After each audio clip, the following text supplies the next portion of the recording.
Did it take out the nuclear? Probably not. They're saying they're going to go back in again and again and again. And my guess would be they're going to have to put people on the ground to go into those sites and really verify that they've been taken out. These Israeli strikes have killed some of the most powerful officials in Iran, including their highest-ranking military officer and the head of its elite Revolutionary Guard. How big of a blow is this to Iran, and could it affect Iran's response? It is a big blow. It will affect the response. But well, so many of my friends who have connections with Iran have said that the Iranian people are waiting for a strike like this to overthrow the regime. So I think the consequences here go beyond the nuclear. The Iranian Oppenheimers. So their top brass is dropping like flies. Big part of how they did this. It wasn't just airstrikes. It was also drones. Now, how does Israel get drones all the way to very secure spots in Iran, you ask? Well, Mossad also had a drone facility inside Iran. Just not that far outside of the capital, outside of Tehran. It's been there for years. They had a facility inside the country, and they just activated their drones and sent them on a short journey to go and take out Iran sites. They had a drone facility under their noses. It's so incredible how you have the pager strike in Lebanon. Everyone's like, wow, that's insane. And then Ukraine goes, hold our booze. We're going to do something even better. Fuck you. And then the Mossad are like, excuse me, wait till you see what we're cooking up. Unbelievable. Unbelievable.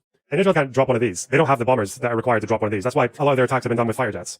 So this is why you have people like Benny Morris who are going around saying we need Iran's help to take out these nuclear facilities. And if they don't help us, then we're going to have to use tactical nukes, which is very scary, okay? Because if you're nuking a nuke, that's a problem. There's also a problem if you bomb a nuke. The big fear now, and the reason that the IAEA is strongly opposed to these Israeli actions, is that the radiation from bombing these sites, if they are successful, is a whole issue in and of itself. I don't believe they have noticed any increased radiation. So it seems like they have damaged the site. It's mostly overground, but I don't think they sufficiently hurt it because, again, they haven't noticed any increase in radiation. It would be quite weird for Israel to just kind of do a half job and then leave and sacrifice relations with the United States and everyone else for this escalation. Trump said that he didn't approve of this action, but he said it was also quite likely. Now that Israel's done it, he is very much riding the wave and using it as a bargaining chip for nuclear negotiations. It's finally paid off. Do you know how Trump keeps saying, make a deal in 2 weeks? You've got 2 weeks. He keeps on giving these arbitrary deadlines that are not official or anything. And now he's decided that he's saying, 2 months ago, I gave Iran a 60-day ultimatum to make a deal. They should have done it. Today is day 61. I told them what to do, but they just couldn't get there. Now they have perhaps a second chance. Iran has pulled out of all negotiations. They're saying this wasn't coordinated. Rubio has been quite clear on that. Tonight, Israel took unilateral action against Iran. We are not involved in strikes against Iran, and our top priority is protecting American forces in the region. Israel advised us that they believe this action was necessary for its self-defense. President Trump and the administration have taken all necessary steps to protect our forces and remain in close contact with our regional partners. Let me be clear. Iran should not target U.S. interests or personnel. So I'm slightly mixed messaging here. Here's my conspiracy theory. I think Trump had an inkling this was going to happen. He decided to put a maximalist deal on Iran that he knew they would never accept, so that Israel would basically already know before the talks had ended that the talks were never going to go anywhere. And that's his way of saying yes to Israel without saying yes. Because he doesn't want to sign off on it publicly, because Trump is no new wars president. A lot of his voter base doesn't like interventionism. So if Trump just kind of gives Israel the most unsubtle nod in the world, which I believe it was, I think that's what Trump is doing. That's my little tinfoil hat theory, which is not based on anything really other than conjecture, but I'm firmly convinced of it, okay? You cannot change my mind. It's the art of the deal. Israel nuking the nukes. But again, we're a long while to go, okay? This is just the beginning, because Iran has been very busy for the last few decades. The Middle East has no chill. The chances of Iran's regime falling in this, I don't know. Again, Iran's regime is very, very unpopular. Has been insanely unpopular for a very long time. The only people who like the Iranian regime are like white Westerners, or Hezbollah, right? Shiites in Iraq, Yemen, Lebanon. No one else gives a fuck about Iran. Not the regime anyway. The Russians, yeah, they like Iran, I guess. They'd benefit from all those Shahid drones and things like that. I don't think Iran is going to run out of steam anytime soon. Apparently, the US was aware of these plans for at least a week, according to a different Israeli official. Is Netanyahu still liked by the Israeli population? And not really, but he will be after this. Again, people talk about Israelis wanting to destroy Palestinians or Hamas or anything like that and Amalek, but most Israelis, left or right, their big thing is Iran. When Israel talks about an existential crisis, they're not really talking about Palestinians, they're talking about Iran. They see Iran as the existential threat, because Iran is a regime that is run by Islamic fundamentalists with a very explicit, long-lasting goal of destroying Israel. They describe Israel as a cancerous tumor that needs to be removed. That's what they say. If you go all the way back to the foundation of Islamic government, he's quite clear. From the very beginning, the historical movement of Islam has had to contend with the Jews. For it was they who first established anti-Islamic propaganda and engaged in various stratagems. And as you can see, this activity continues down to the present. They've had this issue with Israel for quite a while. Quite a lot of that budget goes to supporting IRGC Quds, which is devoted to trying to support proxy groups like Hezbollah, like Iraq, like Assad, like Houthis, and even Hamas to wage this kind of endless war of attrition against Israel. And they're very clear about it as well. It's been a very clear shared goal for a very long time. So that's why Israelis are bricking it at the concept of Iran ever getting a nuke, because they think if Iran gets a nuke, if they're willing to hurt themselves in so many other ways to hurt Israel, then why wouldn't they drop a nuke as well? To them, it's an existential threat, which is why they seem to be quite okay with unilateral action against their enemies getting nuclear weapons. This is Benjamin talking about it. Moments ago, Israel launched Operation Rising Lion, a targeted military operation to roll back the Iranian threat to Israel's very survival. For decades, the tyrants of Tehran have brazenly, openly called for Israel's destruction. They backed up their genocidal rhetoric with a program to develop nuclear weapons. In recent years, Iran has produced enough highly enriched uranium for 9 atom bombs. In recent months, Iran has taken steps that it has never taken before. Of uranium enriched to 60%. They said this in May 17th. It's only a 60, not 90. The path from 60 to 90, I believe, is quite quick. Or steps to weaponize this enriched uranium. And if not stopped, Iran could produce a nuclear weapon in a very short time. It could be a year, it could be less than a year. This is a clear and present danger to Israel's very survival. 80 years ago, the Jewish people were the victims of a Holocaust perpetrated by the Nazi regime. Classic. Today, he loves bringing in the Holocaust. No one loves the Holocaust more than Netanyahu. the Jewish state refuses to be a victim of a nuclear Holocaust perpetrated by the Iranian regime. Israel will never allow those who call for our annihilation to develop the means to achieve that goal. Tonight, Israel backs those words with action. We struck at the heart of Iran's nuclear enrichment program.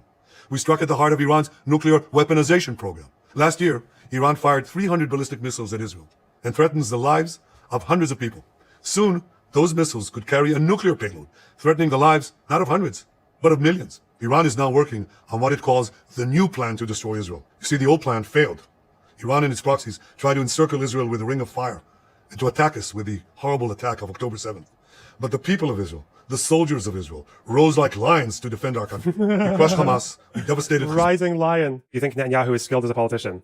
I mean, he's skilled in the sense of he spent 20 years weaponizing Israeli fear to stay in office and manipulating his way to building coalitions, cynically abusing public opinion to get what he wants. Yeah, he's good at that, for sure. Yet in defending ourselves, we also defend others. We defend our Arab neighbors. They too have suffered from Iran's campaign of chaos and carnage.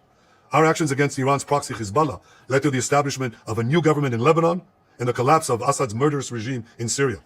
The peoples of those two countries now have a chance for a different future, a better future. So too do the brave people of Iran, and I have a message for them. Our fight is not with you. Our fight is with the brutal dictatorship that has oppressed you for 46 years. I believe that the day of your liberation is near. And when that happens, the great friendship between our two ancient peoples will flourish once again.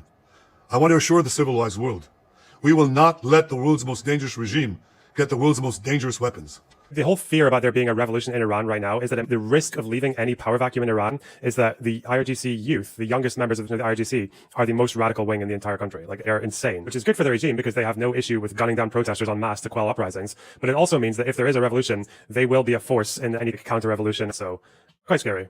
To its terrorist proxies, that would make the nightmare of nuclear terrorism all too real.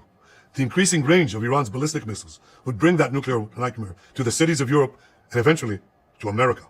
Remember, Iran calls Israel the small Satan. It calls America the great Satan. Wow. And this is why for decades, it's led millions in the Satan. chance of death to Israel and death to America. Today, Israel is responding to those genocidal calls with action and with a call of our own. Long live Israel and long live America. Our action will help make the world a much safer place.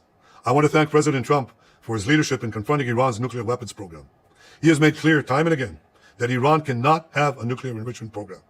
Today, it is clear that Iran is just buying for time. It refuses to agree to this basic requirement of peaceful nations. That is why we have no choice but to act, and act now. The hardest decision any leader has to make is to thwart a danger before it is fully materialized. Nearly a century ago, facing the Nazis, a generation of leaders failed to act in time. They adopted a policy of appeasement. They closed their eyes and ears to all the warning signs. That failure to act resulted in World War II, the deadliest war in history. It claimed the lives of 60 million, including 6 million Jews. After that war, the Jewish people and the Jewish state He's going to mention that Al-Husseini did it. Do it! It would be so funny. It would be so good. vowed, never again. Well, never again is now. Today, Israel has shown that we have learned the lessons of history. When enemies vow to destroy you, believe them.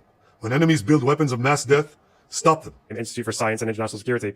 They're kind of on a consensus now of like condemning Iran's nuclear enrichment levels, the 60% thing, saying it's dangerous, uncharted, etc. But then also condemning Israel's attacks as reckless and potentially risking like huge radioactive fucking disasters in the country. So Iranian regime leaders, in their own words, oh no, this is probably them saying Israel's a cancer and great Satan, little Satan, death to America, death to Israel, curse upon the Jews. Probably those ones. مایه فساد، مایه جنگ، مایه اختلاف رژیم صهیونی است. رژیم صهیونی که عده سرطانی Hey, bingo card, cancer, let's go. خطرناک مهلک این منطقه است، حتما باید برکنده شود و خلاص.